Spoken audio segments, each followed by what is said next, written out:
Lavadora CV50 ou similares da LG e Samsung fazendo barulho alto durante a secagem.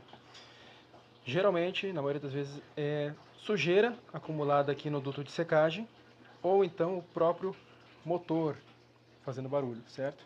Aqui tem uma polia, essa hélice aqui vai presa com uma porquinha 7 com rosca ao contrário, então no sentido horário solta a porquinha que vai aqui em cima.